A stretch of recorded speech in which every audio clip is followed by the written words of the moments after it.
Meteorologist Joe Bastardi here. Whether or not is being recorded underneath a picture of my wrestling coach at Penn State as Coach Andy Motter. The head coach was Bill Cole. Andy Motter was the assistant coach, and he was like unbelievably good to me. And that, as he said, Joe, as long as you work hard, I'll be glad to work with you. Which, of course, meant getting the daylights beat out of me, but it made me a better person. So I'm doing this under Andy's. You see, Andy's on top. I don't know who he's on top. He's taking somebody down there. You can see that up there. All right. So anyway, Coach Motter, if you're watching, I'm going to try to do a good job for you. I am going to be off this camera quite a bit because, in all seriousness, this is probably the most important whether or not yet. What I'm going to do here is show you just a brief PowerPoint I've put together, and to show you why there is certainly reason to question, at least question, this global warming missive. This is unbelievable what's going on. I call it Goblinsky, a combination of Joe Goebbels who just tell giant lies and scare everybody, and Saul Alinsky, isolate, demonize, and destroy everybody that stands against you. Or questions. I mean, we're not even talking here about the idea that, well, they can't be right. We're talking about the idea that you can't even question anymore. Global deaths from climate and non-climate catastrophe, there it is, plummeting. You can see the blue line of climate catastrophes. So how is that worse? Life expectancy way up with fourfold increase in population. Every region of the world, life is becoming better, as you can see it. Personal GDP is going up.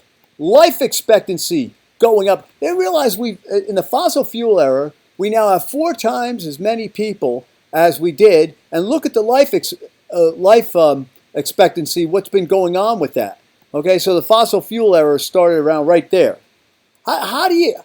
In what world is that a disaster, a sign of an impending disaster?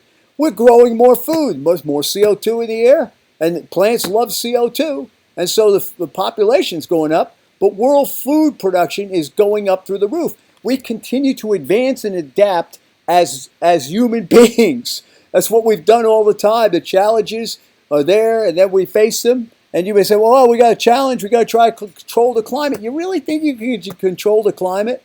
I mean, it's ridiculous what's going on. They're enacting things that are going to save 0.01C. That is exactly what President Obama's EPA director said. And then she said, the real benefit is it'll show the rest of the world we're serious about it. Really? If the rest of the world wanted to follow us, you think they'd be acting the way they're acting? Right? All right. Well, whatever. I don't want to get into that as much as I just said. Now, there's studies that show no link with CO2 temperature. I've seen studies that do show links. One of them says the temperature goes up first, CO2 follows. The other says CO2 goes up first and the temperature follows. But there are studies out there that show absolutely no relationship. So how are the guys that did this? They're all PhDs and they're all very smart. How are they seeing what they're seeing and everybody else isn't? So the question is, how is this a crisis when climate deaths are down in spite of fourfold increase in population? How is this a crisis when personal GDP is rising, people living longer, food production's up? Are we, as Dr. Will Happer says, coming out of a CO2 drought and the result is much more positive than negative? Now here's what I don't get, and I alluded to this. How are there brilliant scientists with PhDs on both sides of this issue that don't see eye to eye on this? You may say, well, Joe, 97%. They threw out over out of the 7,000 questionnaires they put out, they only judged 77 of them, all right? Because there were people who didn't return it. People said, well, I don't believe it's causing as much. So they cherry-picked the 77 and found 77 that were left out of something like 7,000. But it's just crazy to me. This is not, is it really settled science? It's not like it's a freezing point of water or gravity. And why is there such vitriol in this matter unless bigger outside agendas using climate and weather as a means to an end are involved here? That is what I think going on. Even every weather event is used to make claims that there's an atmospheric apocalypse looming. Many metrics are going the opposite way. In fact, the planet warming may be a cause for decrease of extremes. It's warming most where it's brutally cold in their winter season, and not too many people live there. I guess, even the polar bears are increasing. Strong tornadoes have been decreasing. I mean, there it is. You saw what we were in the 40s, 50s, and 60s, and where we're going now. All right. Hurricane landfall intensity is decreasing. Now, I have ideas on both of this as to why this has happened. Okay, because you do need to incubate heat over the ocean for more hurricanes, and if it is warming up over the U.S. and the global wind oscillation across the northern hemisphere is different, it disrupts the tropical processes. But it's not like it's going this way. It's not like it's going up. It's going down. Major hurricanes. Now, of course, we had the spike in 2004 and 2005, and then we had the recent spike. But look at, see, and this is what is really fascinating with how people aren't looking at this stuff. We went 10, 11 years with no major hits. It never happened before. I mean, doesn't that say to you, well, wait a minute, at least it gives you cause for pause. All right? Areas being, oh, I'm sorry, this is CO, this is something that's going to be in the background right there. So just take that out up there. All right? This is CO2 hits versus hurricane strikes. And there were more hurricane strikes in the U.S. in lower CO2 times. Now, the next thing is the areas burned. See that? See what happened there? All right. So that was behind that because I had to letterbox this stuff. From wildfires, the areas being burned are much less than was going on. Temperatures, more station with minimum, speak, Joe. Woof! Low temperature records and high temperature records. Right? You see that? Here is something that is very telling. The Arctic is not warming in the summertime. And that would be linked to extra water vapor in the wintertime, creates more cloudiness, can't get as cold as at night, but it snows more. All right, so you see that. You see, there's the summer temperatures. They're not moving up at all, right? And that's why this idea, oh, we're going to lose the ice cap, it's not getting any warmer during the summertime. Now, what happened? Here's a big thing. What happened to the permadrought? Let's remember what the missive was, folks. We have to go back and look at what was said. That this giant heat dome was going to build across the United States every summer. We have droughts and another permadrought and dust bowl coming in. By the way, that begs the question, well, how the other dust bowl happened? I mean, if CO2 was much lower then.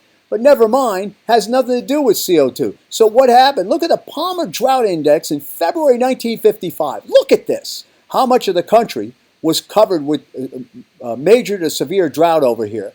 And look what happened. 3 years later, the reversal. We actually use that analog to tell our ag clients that, after these brutal summers in 2010, 11, 12, that, look, it's going to turn around, go the other way. All right? So here we are at the end of the 2012 drought, right? All right, that's and look what's happened, right?